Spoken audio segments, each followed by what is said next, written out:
My stepsister, parading around in my silk slip dress, had the audacity to crawl into bed with my fiancé while he was dead drunk. With a grunt of disgust, he shoved her right off the mattress. She landed in a heap on the floor. "Get out of my sight," he growled. She scrambled to her knees, faking a cough and putting on her best damsel in distress act. "Julian, honey, it's not what it looks like. I was just bringing you some water for your headache." "No, let's not get things twisted," my fiancé shot back, his voice dangerously low. "When I am drunk, my patience wears thin, especially for opportunistic women who think my bed is a free-for-all." He then began to slowly, pointedly, roll up the sleeves of his shirt. The sight of his bare forearms made the color drain from my stepsister's face. She scurried out of the room like a frightened mouse. What she failed to grasp was that my fiancé, Julian, is a grand master of psychological warfare. The pathetic little trap she was trying to set was a game he had perfected and grown bored of years ago. Her amateur moves were utterly transparent to him. Today was the day my fiancé, Julian Croft, was scheduled to land back in the States. I'd been chained to my desk for 2 straight days, buried under a mountain of paperwork, so I had to text him that I couldn't make the drive to the airport. Around noon, a message from my best friend, Olivia, lit up my phone. "Hey, CEO," it read. "You might want to take a break. Your personal life is currently a dumpster fire on the internet." She'd sent a link to a celebrity gossip blog.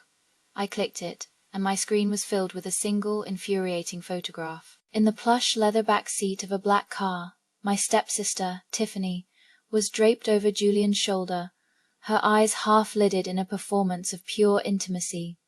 The headline was pure clickbait. "Is influencer Tiffany Ross the secret fiancée of billionaire scion Julian Croft?" My stepsister was a small-time influencer who had built a small but loyal following by faking an ultra-rich lifestyle. This piece of manufactured gossip was her attempt to hit the big time. The comment section was already a frenzy. "OMG, they look so hot together, a true power couple. Hold on. That's Julian Croft from the Croft dynasty. Holy crap, Tiffany really upgraded. And to think people called her a try-hard. Look who's winning now, haters." With every comment I read, the knot in my stomach tightened. As for Tiffany, she had already shared the article on her own Instagram, a brazen, wordless confirmation of the lie. I was stunned. First, she helps herself to my designer wardrobe and jewelry, and now she was making a play for my fiancé. Tiffany and her mother, Melanie, had infested my life a month ago. My father had met Melanie and become instantly infatuated, determined to marry her. I did some background research and discovered Melanie's history as a professional grifter who leached off a series of wealthy, and usually married, men. Her daughter, my dear stepsister, was cut from the same cloth. She was notorious for posting photos with knockoff luxury bags and clothes, building a fantasy life to dupe her followers into buying counterfeit goods from her.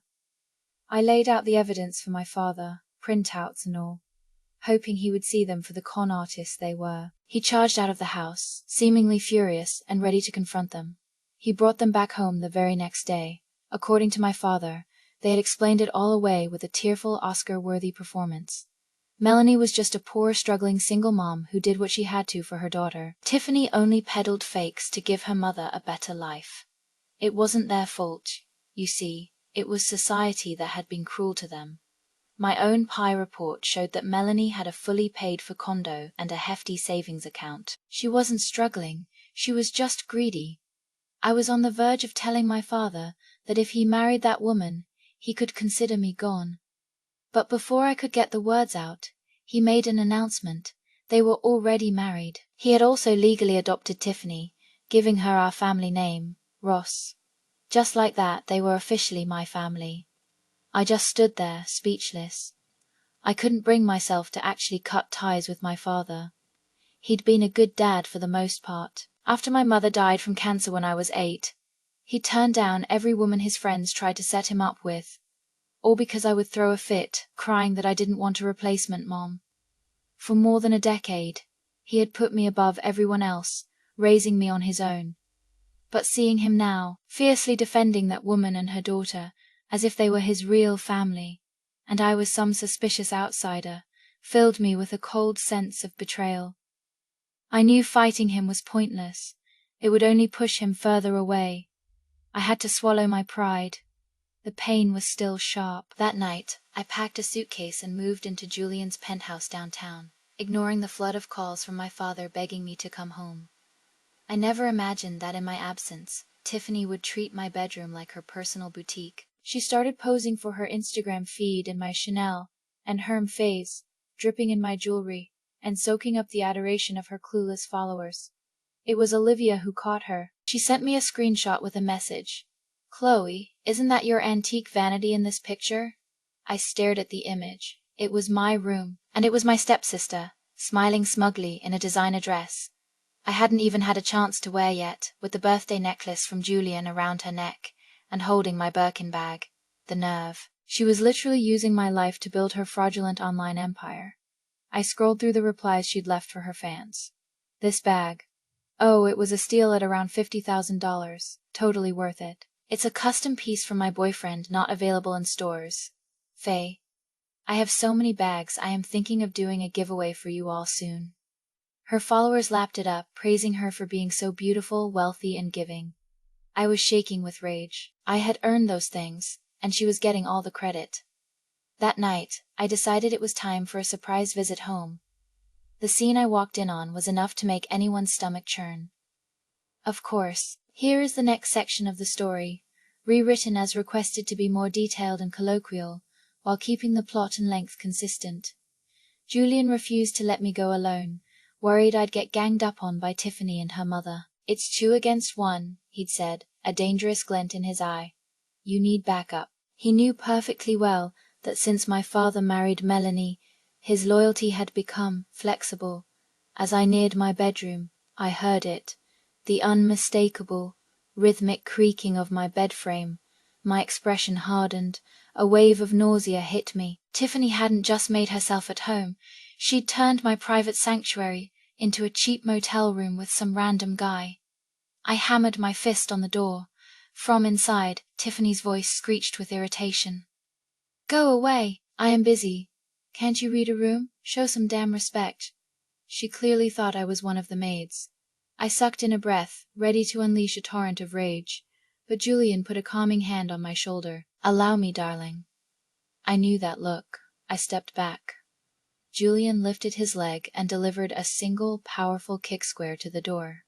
Right beside the handle, he was strong, a religious gym-goer, and the force was explosive. The lock shattered, and the door flew open, crashing against the inside wall.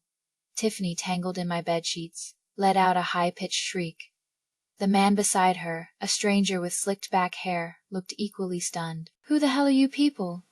You know this is breaking and entering, right?" I scoffed. "This is my room. You are the one trespassing. Get out."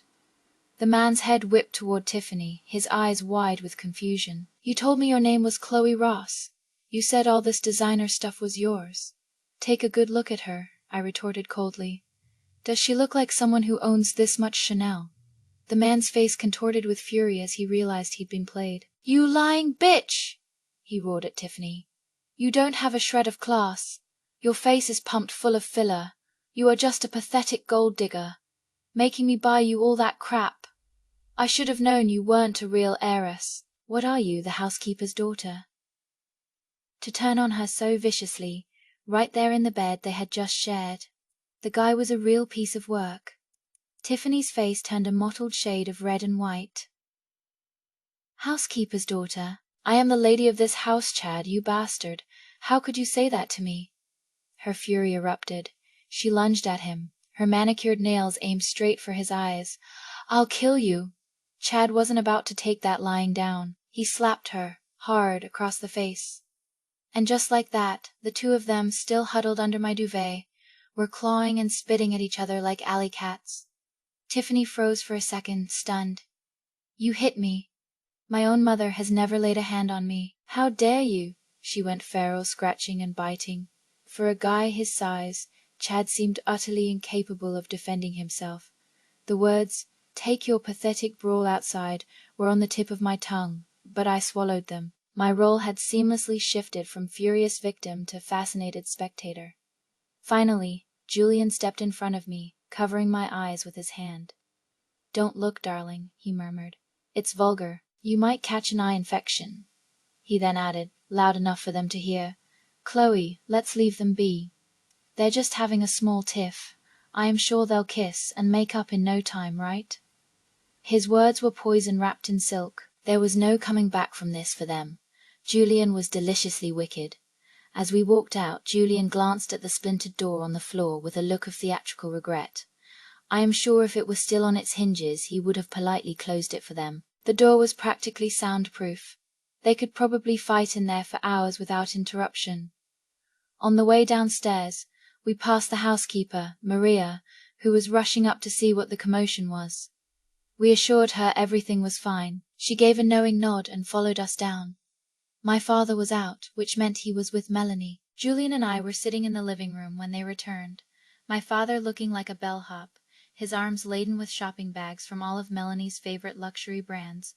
So much for the good Aunt Melanie, who supposedly loved him for his personality, not his wallet. It had been barely a month, and her true colors were shining bright. But judging by the dopey, love-struck look on my father's face, he was still completely mesmerized. Melanie's smile evaporated the second she saw us. "What are you doing here?" she snapped. I lowered my gaze, pitching my voice to sound soft and hurt. "Dad, this is my home. Am I not welcome here anymore?" My father immediately leaped to her defense. "Your Aunt Melanie didn't mean it that way. It's just, you haven't been back in a while. We were startled, that's all." My heart sank. In the past, the slightest hint of sadness from me would have sent him into a panic. Now, his first instinct was to shield Melanie. The disappointment was a bitter pill. Melanie put on a wounded expression. "Honey, don't say another word. It's clear your daughter can't stand me. Anything I say is wrong in her eyes." My father's face hardened. "Chloe, I was the one who wanted to marry Melanie.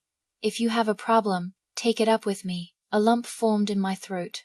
A few short weeks, and he was already chastising me for this woman's sake. I glanced at her and saw a flash of triumph in her eyes. Just then, Julian gave me a subtle look, a silent command to hold my tongue. He spoke, his voice smooth as butter. "Mr. Ross, you've got it wrong. Chloe didn't come here to start a fight. She came to see you."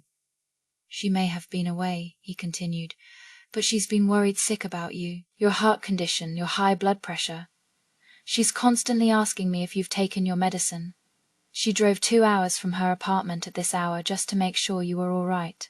As he spoke, my father's stern expression began to melt. Meanwhile, I was having an out-of-body experience. Did I say any of that? I was pretty sure I'd spent the week calling him a love-blind old fool. Julian pressed on. "Chloe has missed you so terribly. She's barely touched her food for days." He sighed softly. "She's just too proud, you know. Too stubborn to admit it." I had to hand it to him. His performance was flawless. My father's eyes immediately grew misty. He walked over, cupped my face in his hands, and said in a choked voice, "My dear girl, you've gotten so thin." A pang of guilt hit me. Thin. I'd weighed myself yesterday and was up a pound. Thanks to Julian's private chef, who seemed to think 3 meals, afternoon tea, and a late-night supper were standard, I'd been channeling my frustration directly into my appetite. "I am the adult," my dad said, full of regret. "I shouldn't have been so hard on you." Melanie chimed in with a sickeningly sweet smile. "See, honey, father and daughter. Tea here's no fight that can last. It's all fine now." My father wiped a tear from his eye. "You are right, and I have to thank you, Melanie. If it weren't for you being here, I wouldn't have been able to eat or sleep." My stomach turned. If it weren't for her, we wouldn't have had a problem in the first place. And now our reconciliation was her accomplishment. I had severely underestimated this woman's skill. "Two could play at that game, Dad," I said, my voice filled with concern. "I saw the roasted pork and liver fate-fay in the fridge. That's all so fatty, so high in cholesterol. It's the worst thing for your condition." I leaned in, as if sharing a secret. One of my business partners, his wife knew he had hypertension, but kept feeding him rich foods every day. He eventually had a fatal stroke. Now she's living her best life with his personal trainer. My father's face, which had been calm, slowly began to cloud over. Melanie rushed to her own defense. "Honey, don't listen to her. I would never try to harm you." "I never said you were," I replied sweetly. "Aunt Melanie loves you so much. I am sure she would be the first person to stop you from eating those things. She wants you to be healthy for a long, long time." As if on cue, Maria the housekeeper spoke up from the doorway. "Actually, sir, it was Mrs. Ross who asked me to prepare those dishes.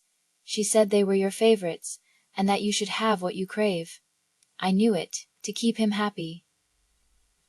Melanie indulged his every bad habit. Maria was a treasure. I had to give her a raise. My father's face grew darker by the second. I widened my eyes in mock horror. "Aunt Melanie, how could you?" Her composure finally snapped. "Your father has cravings. I was just letting him enjoy himself once in a while." "A poison that feels good is still a poison," Julian added coolly. "Besides, if something were to happen to Mr. Ross, you could find another man, someone who would treat you just as well. But our Chloe, she only has one father. If she were to lose him, she'd be utterly alone." It was a knockout blow. My father, likely remembering Melanie's history of flitting between rich men, looked grim. I shot Julian a look of pure adoration. Was his tongue laced with arsenic? I loved it. Melanie, being a shrewd operator, knew the tide had turned. The tears began to flow. "Honey, I truly, truly didn't mean any harm." "All right," my father said, patting her hand, though his voice was flat, devoid of its earlier warmth. "Just be more mindful in the future." Melanie shot me a look that could kill. I smiled inwardly. A seed of doubt had been planted. Just then, a terrifying shriek echoed from upstairs. "Chad, I swear to God I'm going to end you." Melanie's face went pale. "What's happened to Tiffany?" She bolted for the stairs, and the rest of us followed right behind her. The scene that greeted us in my bedroom made everyone freeze in shock. Tiffany and Chad were both formidable fighters. Chad's face and body were covered in bloody scratches. His nose was bleeding, and there was a gash on his forehead. He looked terrifying. Tiffany wasn't much better off. She was obsessed with her appearance, but the nose she had just recently had done was now crooked from one of Chad's punches. That was the source of her hysterical screaming. Melanie was stunned. "Tiffany, Chad, you two are getting along so well. Why are you fighting?" Seeing her mother, Tiffany regained a sliver of sanity and burst into tears. "Mom, it's all Chloe's fault. Chad and I were fine, and then she burst in and caused all this misunderstanding and friction between us." I widened my eyes in mock disbelief. "Dad, is it wrong for me to enter my own room now?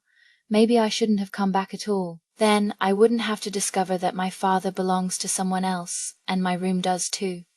I tried to squeeze out a few tears to sell the performance, but looking at Tiffany's mangled face, it was all I could do not to laugh. I buried my face in Julian's chest, my shoulders shaking as if I were sobbing uncontrollably.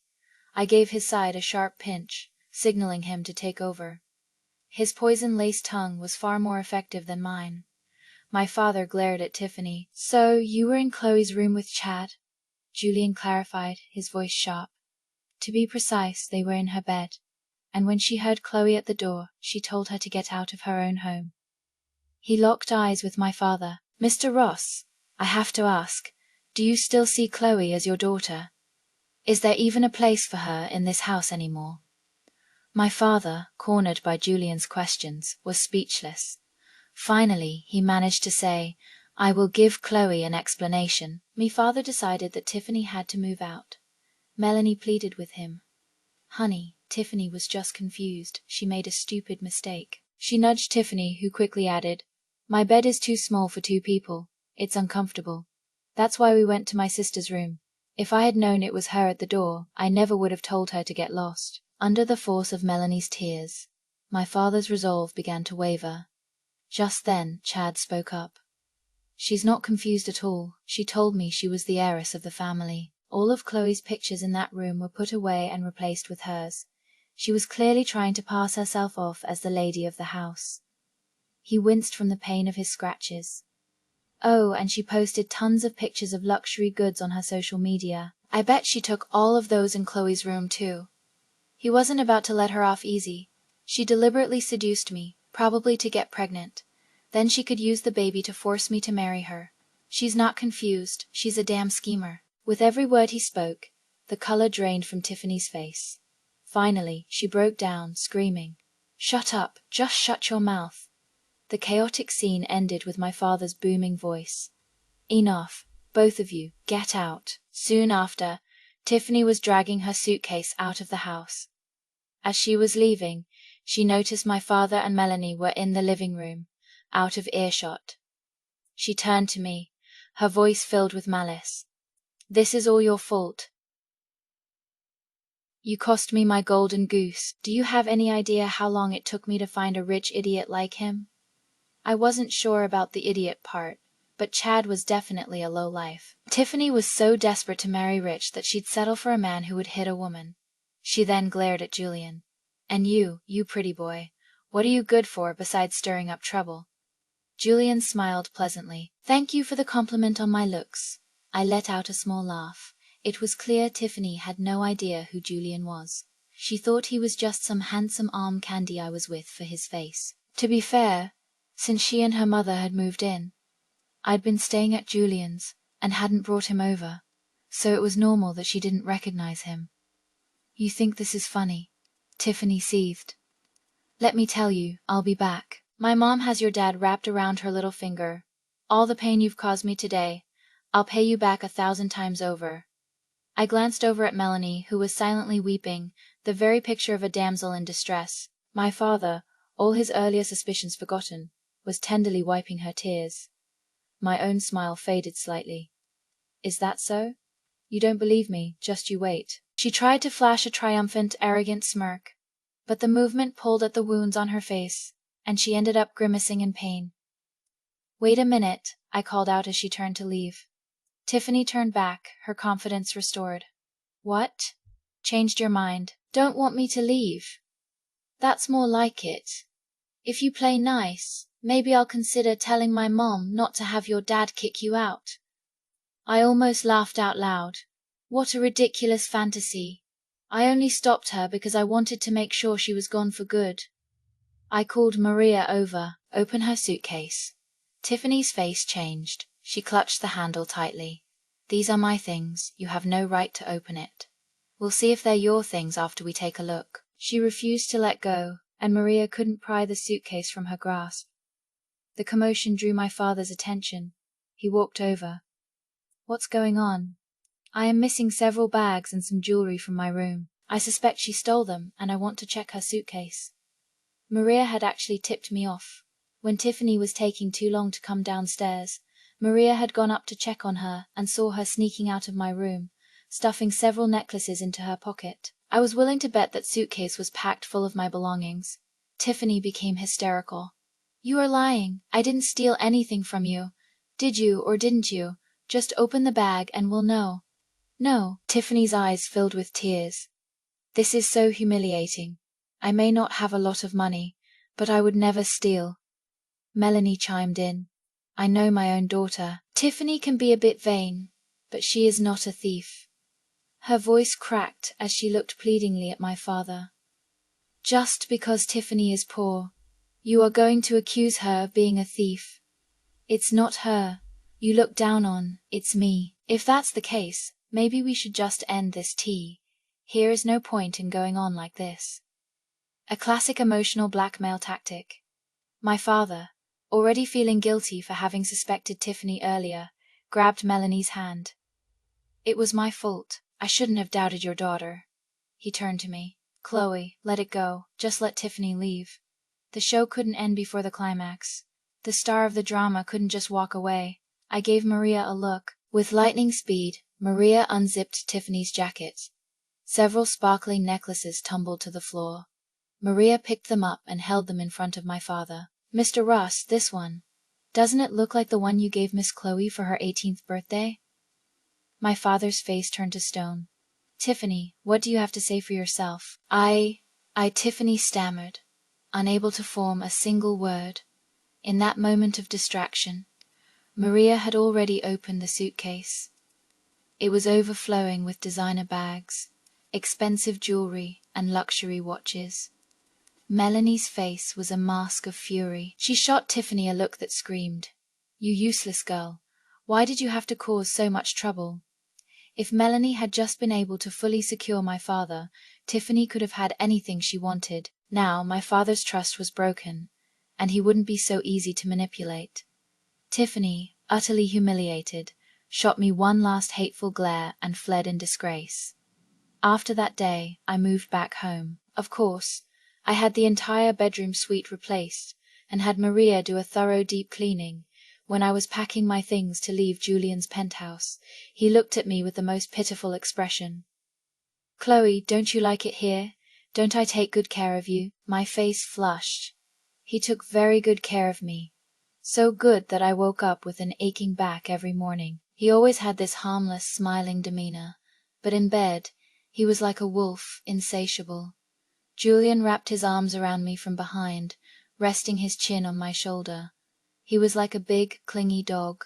"Chloe, I really don't want you to go." I ruffled his soft black hair. "Be good. I'll come over on the weekends." His gloomy eyes instantly lit up. "Really? Cross my heart." Julian's eyes curved into crescents as he kissed the corner of my mouth. "Okay, go on then," I sighed. I had a feeling he was just playing pitiful to trick me into saying that. Oh well, I was a willing fish on his hook. "If you run into any trouble at home that you can't handle, you have to call me," he said. "I will."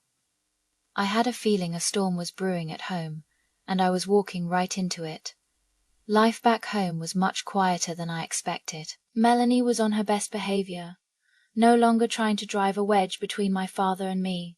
She was sickeningly sweet to me and doted on my father. Under her constant affection, my father's resentment and suspicion began to fade. But the nicer she was, the more wary I became. I had driven her daughter out of the house and created a rift between her and my father. There was no way she didn't hate me. Yet her face showed no trace of resentment. Her composure was terrifying. I knew she was plotting something big. The calm surface of the lake hid a raging tempest, just waiting for the right moment to erupt. While Melanie lay low, Tiffany, her nose newly repaired, started acting up again. Somehow, Tiffany had found out that my fiancé wasn't just some pretty boy, but the heir to the Kraft Corporation. Obviously, Julian was a much bigger catch than Chad, so she set her sights on seducing him. One day, Julian and I were on a date at a restaurant. Tiffany, having gotten his number from who knows where, sent him a text. "Julian, baby, I was wrong about what happened the other day. I am so sorry. You can do whatever you want to me to make it up."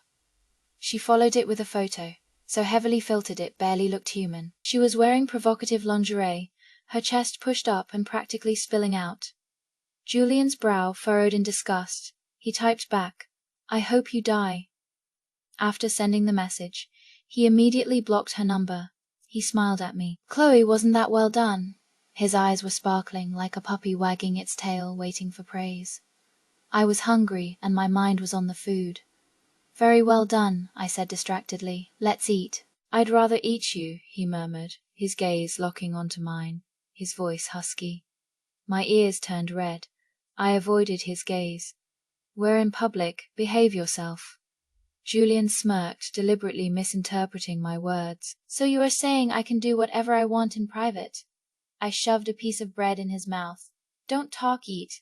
After that, Tiffany tried to harass him a few more times, but Julian shut her down mercilessly each time. I was never worried about him, so I was completely shocked when one day I saw a gossip news story about Julian and Tiffany on my phone. I knew Julian was staying at his family's estate upstate, and I drove there immediately. Julian was surprised and delighted to see me. "Chloe, I thought you were swamped with work. What are you doing here?" I pulled up the article on my phone and shoved it at him. "You'd better have a good explanation for this," I said through gritted teeth.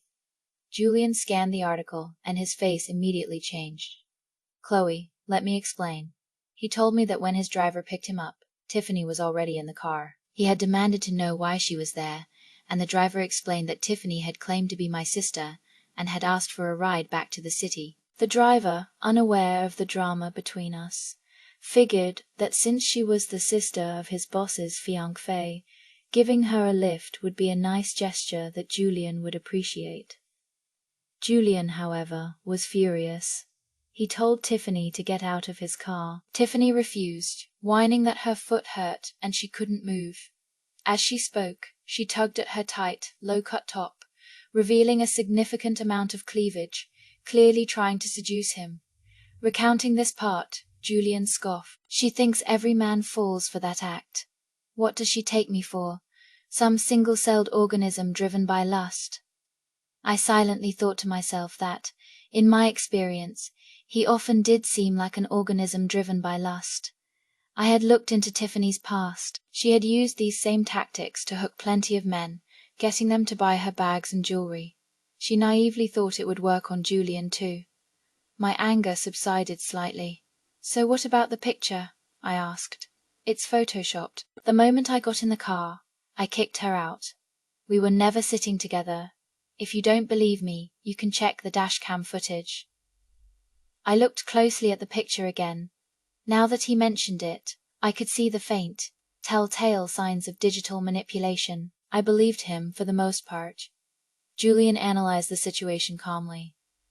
Her plan was probably just to get a photo of us together, to drive a wedge between us.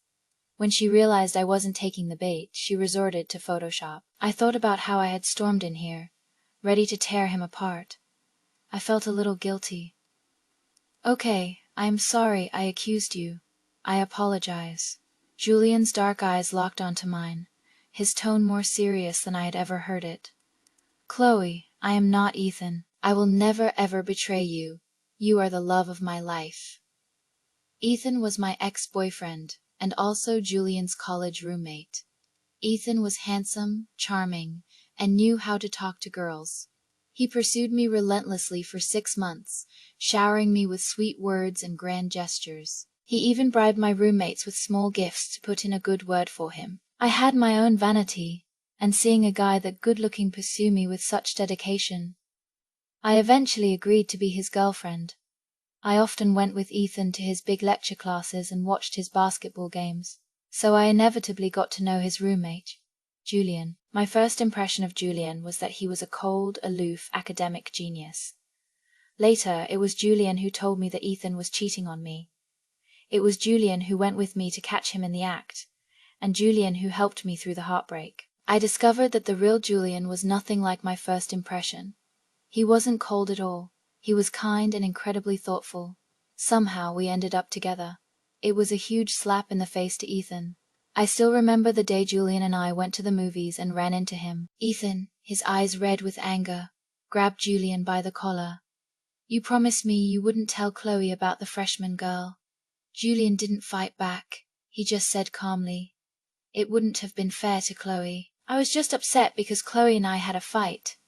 It was a one-time mistake, and I already told the girl it was over," Ethan raged. "If Chloe never found out, we could have been fine."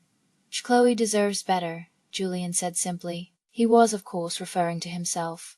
Ethan, furious, threw a punch at Julian. Julian, probably feeling a bit guilty for stealing his friend's girlfriend, didn't defend himself and let Ethan hit him again.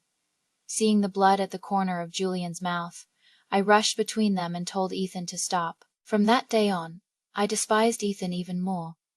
A man who resorts to violence is a man who will one day resort to domestic abuse.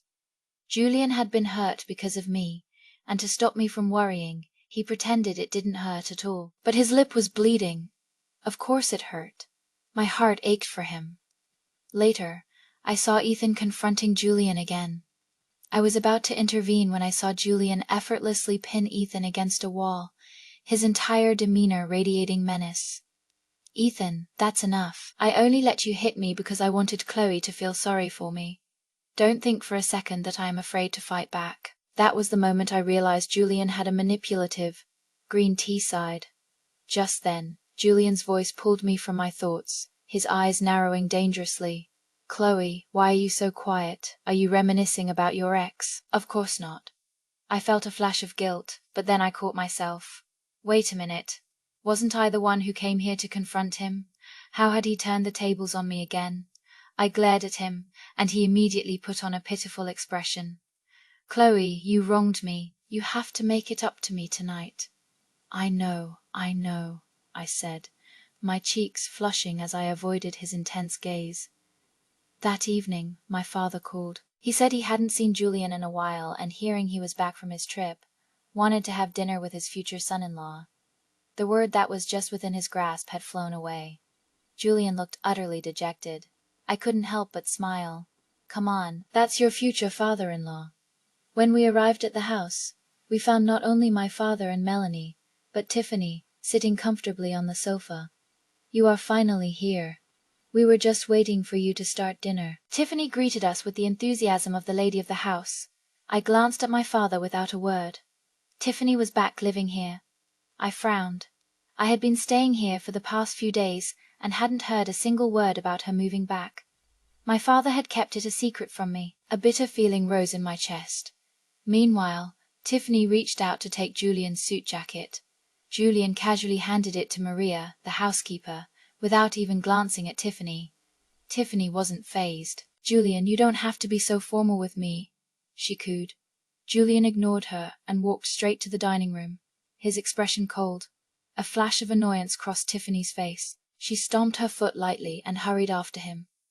As soon as we sat down to eat, my father's brow furrowed, and he adopted an interrogating tone.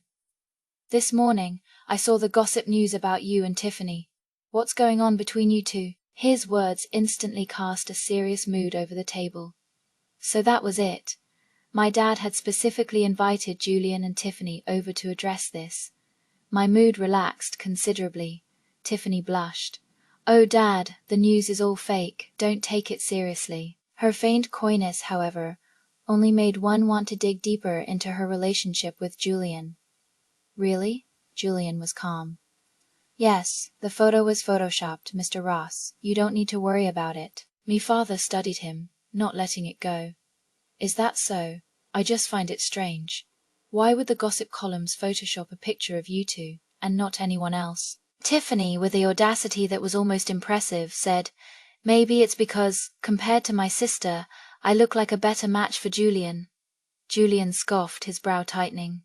"You think you can compare to Chloe, with what? Your crooked nose, your double eyelids that make you look like a sad frog, or maybe those apple cheeks so full of filler they look like little hills?" When Julian was being pleasant, he could charm anyone, but when faced with someone he disliked, he was merciless, capable of shredding them to pieces with his words. The smug look on Tiffany's face vanished, replaced by a mottled mess of red and white, seeing Julian's attitude. My father's stern expression finally softened. He looked at me. "Chloe, do you trust him?" "I do. He explained everything to me this morning." My father nodded, then turned the topic back to them. "One of you is Chloe's fiancée, the other is her sister. You are the two people closest to her. If either of you dares to do anything to hurt her, you can both get out of my house." His tone had turned sharp and severe. A wave of warmth washed over me. My father might be a bit foolish when it came to Melanie, but deep down he still cared about me. As for Tiffany, her face grew even paler. Her goal in creating that fake news was simple: to make me doubt Julian and break up with him. She naively believed that the only reason she couldn't seduce him was because I was in the way. If we broke up, Julian would be hers for the taking. After all, in her experience, any man she set her sights on could be won over with enough effort. She never expected that I wouldn't fall for her trap, that Julian would be so impervious to her charms, or that my father would stand so firmly on my side. In her world, a woman with her mother's skills could easily wrap any man around her finger. Her mother was a master of playing the gentle, understanding flower. Once a man fell for Melanie, he would forget all about his family, his eyes only for her. The truth is, with her methods, Melanie could have secured a permanent position with any of her previous benefactors, but she didn't want to. That would have cut off her opportunities to get money from other men. This time she chose to marry my father, because he was wealthier than any man she'd been with before, and he didn't have a son. This meant that if she could give him a son, the Ross family fortune would belong to her and her child. As for me, I could get lost. Melanie's plan had been going smoothly, but because I had exposed Tiffany's lies and hinted that Melanie might be trying to harm him, my father, A man of his age who valued his health above all else had a wake-up call.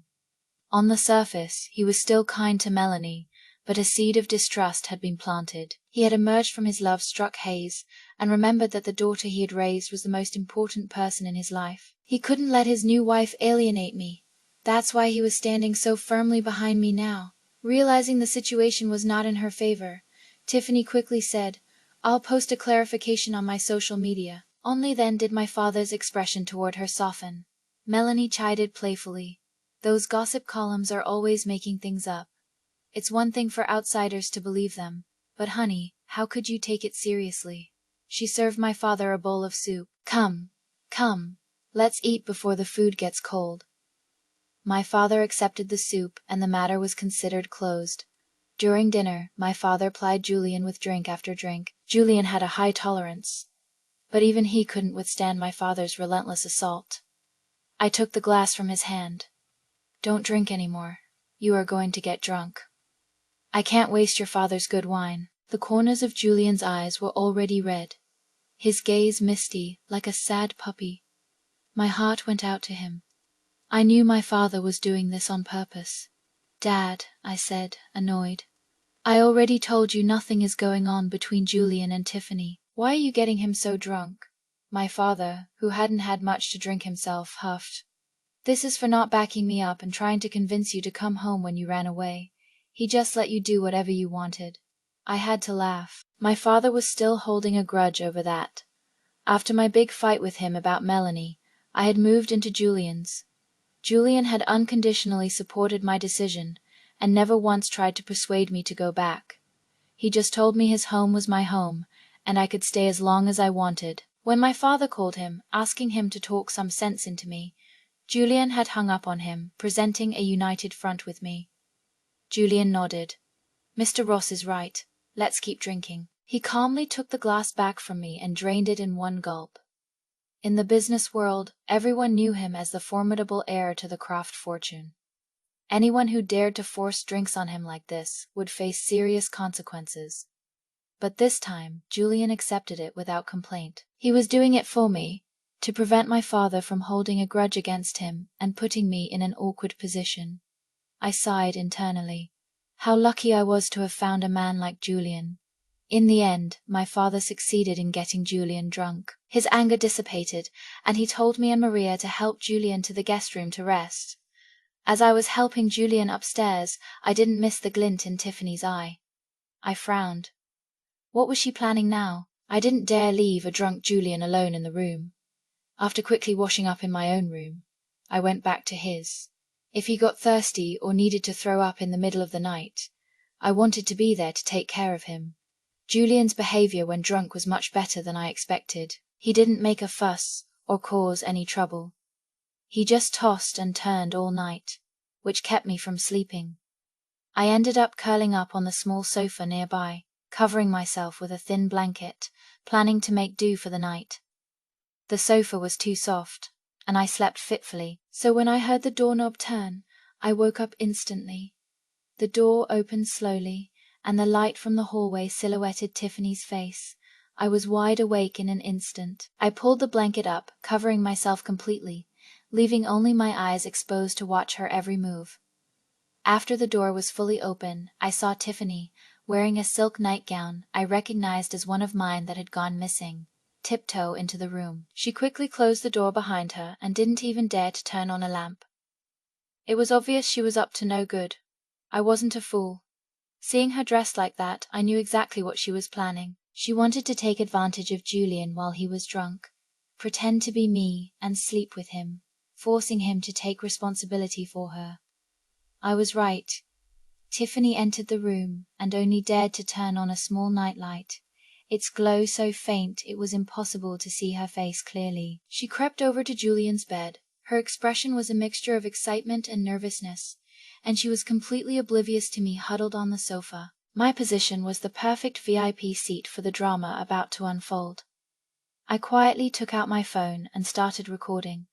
I watched as Tiffany climbed onto Julian's bed and whispered in a sickeningly sweet voice, "Julian, darling, it's me. You're Chloe. I want you." I got goosebumps. When I saw her hand move to his chest, caressing him, I decided I had seen enough. I was about to throw off the blanket and intervene. But then, Julian, who I thought was dead drunk, suddenly kicked her off the bed without any warning. His voice was icy and filled with rage. "Get out." The main lights flicked on. I saw Tiffany lying on the floor, her face pale, clutching her chest in pain. "Julian, honey," she gasped.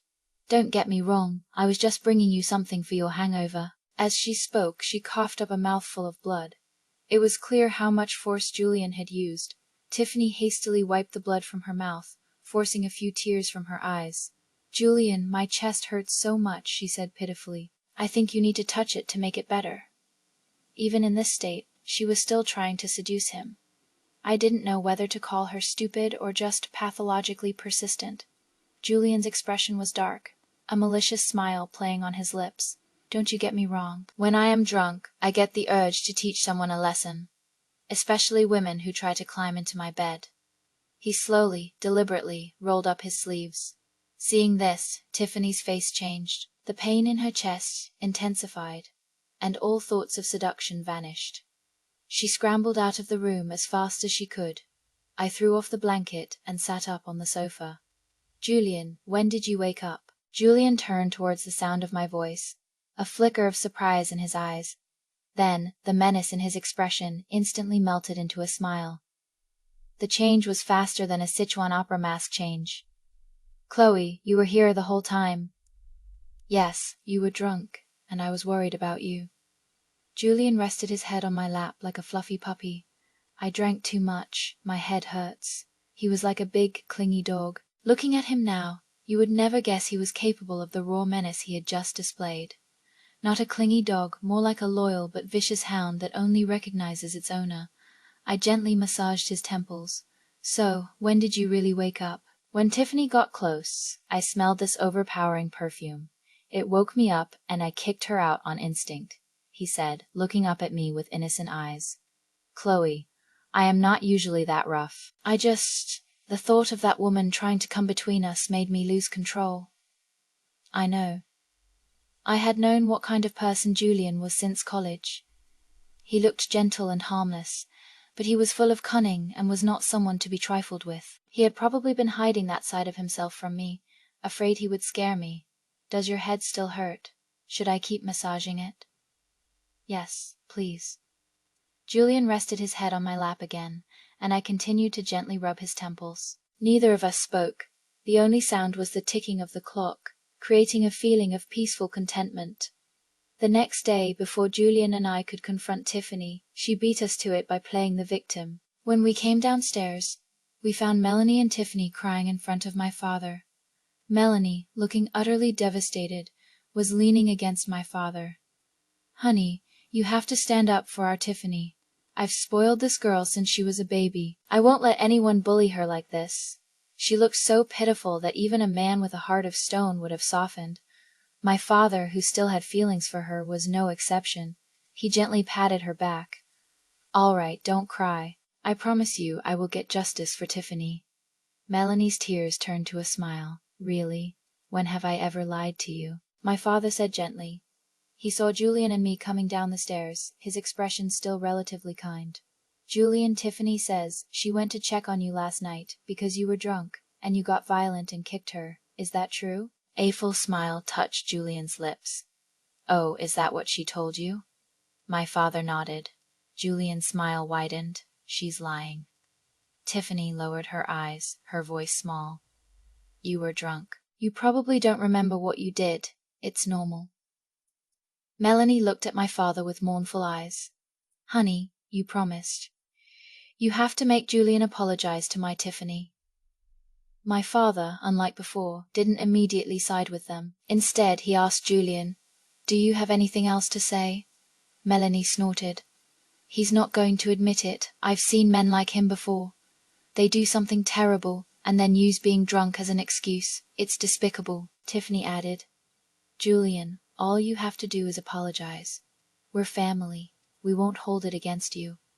She kept her eyes down to hide the triumphant gleam within them. She wanted to see this proud, powerful man grovel and apologize to her. It was payback for him rejecting her, and kicking her so hard he drew blood. She truly couldn't understand what I had that she didn't. The mother-daughter duo's performance was so convincing that if I hadn't recorded Tiffany's sneaky actions the night before, Julian would have been trapped with no way to defend himself. At that moment, Julian calmly replied, "What's there not to admit? I am the one who kicked her. I was wide awake when I did it, and it was completely intentional." A wicked smile played on his lips. "Because she deserved it. Mr. Ross, why don't you ask her what she did to earn it?" Tiffany's voice was choked with tears, full of righteous indignation. "I just saw you were drunk and wanted to bring you some tea to help with the hangover. Is that so wrong?" "Tiffany, dear, you did nothing wrong," Melanie cooed. "The only one to blame is yourself for being too kind. If you hadn't gone to check on that brute, you wouldn't have gotten hurt." "Kind?" Julian laughed as if he'd heard the funniest joke in the world. "Seducing me behind Chloe's back, you call that kind?" Tiffany was furious. "You are lying. I've always seen you as my brother-in-law.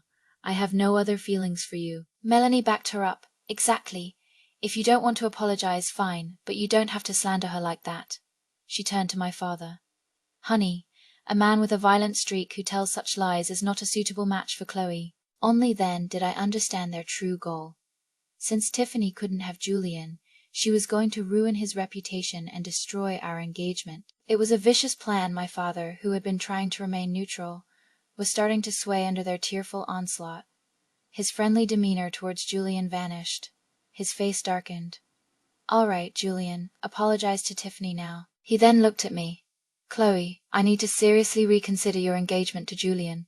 Seeing their goal was within reach, Melanie and Tiffany could barely contain their triumphant smirks. I certainly wasn't going to let them succeed. I calmly took out my phone and pulled up the video from last night. "Before you make Julian apologize, Dad, maybe you should watch this." The video clearly showed how Tiffany tried to seduce Julian and how he kicked her off the bed. When my father heard Tiffany's cloying voice say, "Julian, my chest hurts so much. I think you need to touch it to make it better," he angrily shut off the video. His face was livid as he turned to Tiffany. "Do you have anything to say for yourself?" Tiffany's face was ashen, sweat beading on her forehead. She had never imagined I would have a video. She stammered for a long time, unable to form a coherent sentence. My father looked at Tiffany with utter disappointment. "And to think your mother is always telling me how you are not a bad person. You just lost your way for a while. She convinced me to let you move back in, to help you find a good husband. I was actually considering it now, just get out of my sight." "Tiffany, you've disappointed me so much," Melanie said, her face a mask of sorrow.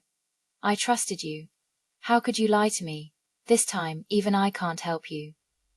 Melanie was a ruthless one. Faced with this disaster, she immediately cut her losses and distanced herself from her daughter. Tiffany, seeing that the situation was hopeless, shot me a hateful look and fled in disgrace. After that, I never saw Tiffany again, and she never bothered Julian again. As for Melanie, she didn't cause any more trouble, but both mother and daughter were incredibly ambitious. I didn't believe for a second that they would just give up. Sure enough, a few days later, Olivia sent me a video. The message read, "Ran into your stepmom and stepsister at a tea house. This is their conversation. You owe me dinner." I opened the video. It started with Melanie scolding Tiffany. "You idiot, why did you have to go after Julian Croft? Now I have to clean up your mess, and your father is looking at me differently." Tiffany whined, "But I saw how your friend got pregnant with her man's baby while he was drunk, and secured her position. I just wanted to try it." Melanie rolled her eyes. "That's because they were actually having an affair and had feelings for each other. What do you and Julian have?" "Nothing, Mom." "Then what should I do? Teach me." "Don't worry," Melanie said. "Once I have a son with your father, this whole family will be ours. Then I'll make sure you are officially recognized as a Ross heiress, and I'll find you a rich and powerful husband." Tiffany smiled. "Good. And when that happens, make sure you kick Chloe out." "You don't have to remind me," Melanie sneered. "If it wasn't for that little brat getting in the way, I would have had your father completely under my thumb by now." She frowned. "I don't know if he's just getting old and useless, but we've been married for a while now, and my stomach is still quiet." Hearing their conversation, I had to laugh. Melanie probably had no idea that after I was born, and my mother almost died in childbirth, my father had a vasectomy. It was impossible for her to get pregnant with his child. I never expected that less than a month later, at the dinner table, Melanie would suddenly put down her chopsticks and announce she had something important to say. My father said, "Go on." Melanie gently stroked her stomach, a blissful smile on her face. "Honey, I am pregnant with your child." The expression on my father's face was priceless. "Are you sure you are pregnant?" my father asked. Maybe it was a misdiagnosis. Melanie, not noticing the strange look on his face, said happily, "I've had it checked. I am definitely pregnant. I even pulled some strings and had the doctor tell me the gender. It's a boy." She beamed at my father. "Honey, you are finally going to have a son." As she spoke, she finally noticed my father's lack of enthusiasm. "Honey, you are having a son. Why don't you look happy?" My father forced a smile. "I am happy. I am overjoyed. It's a shock. I never thought I'd have a son in my lifetime." Melanie leaned against him like a delicate bird. "Honey, it's a good thing you married me. Otherwise, your family line would have ended with you." I lowered my head, trying my best to suppress my laughter. Melanie had no idea my father was sterile. She couldn't possibly be carrying his child. With her announcement, she was basically telling my father that she had cheated on him, and was now making him the unwitting father of another man's child. Her self-sabotage was truly a sight to behold. Seeing her ignorant, triumphant smile, I almost felt sorry for her. My father might have been a bit of a love-struck fool, but he was a ruthless businessman. The moment he realized Melanie had cheated on him, his love-addled brain cleared right up. On the surface, he acted overjoyed, showing no signs of his displeasure. Secretly, he hired someone to investigate who Melanie had been in close contact with recently. He quickly discovered that Melanie was still entangled with one of her former lovers, and the child was his. Melanie probably didn't have any feelings for the man. She just wanted a son. Even more horrifying, he found out that Melanie had been secretly adding a slow-acting poison, sourced from overseas, to his food. Her plan was diabolical. Once the child was born, my father would surely leave his fortune to his son. At that point, my father himself would become redundant, better off dead. My father was furious. He immediately called the police, handed over all the evidence he had collected, and they promptly took Melanie away. As she was being arrested, Melanie was still desperately trying to defend herself. "Honey, I didn't know it was poison. I was tricked. I thought it was a health supplement I bought specially for you," my father sneered. "I've seen your chat history with the seller. It clearly shows you asking them how long it would take for me to die after taking this medicine. Honey, you were cold to me for a while, and I was just confused and did something stupid. But then you started being nice to me again, and I decided to stop. Please forgive me this one time." My father was unmoved. "You can tell that to the police." Melanie looked at him in disbelief. "Honey, how can you be so cruel? If you won't consider me, at least think about the baby in my belly. Is that my child?" my father retorted. The color drained from Melanie's face. "You know, Melanie," my father said mockingly, "if you want to keep a secret, the only way is not to do it in the first place." Seeing that she was exposed and there was no way out, Melanie collapsed to the floor in a heap. My father later went to the hospital for a full checkup. Fortunately, his health was not seriously affected. Melanie had been cautious. The poison took 2 to 3 years to take effect, and the symptoms mimicked a heart attack. She had only been giving it to my father for a month, so it hadn't caused significant damage. Under police interrogation, Melanie confessed everything. It turned out my father wasn't her first victim. Her second husband had died the same way. That time, it wasn't for money. She was simply tired of him being broke and unable to provide her with a lavish lifestyle. When he refused to divorce her, she poisoned him. This was why she had spent years drifting between different men without any intention of settling down. A man's fortune could disappear, but as long as she was single, she could always find another rich man. She only decided to marry my father because he was the wealthiest man she had ever met. For her crimes, Melanie was sentenced to life in prison. What was even more chilling was that Tiffany had been involved in the plot against her previous husband. She was the one who had helped find the source for the poison. In the end, both mother and daughter ended up in prison, and peace finally returned to our home. The following year, Julian and I got married.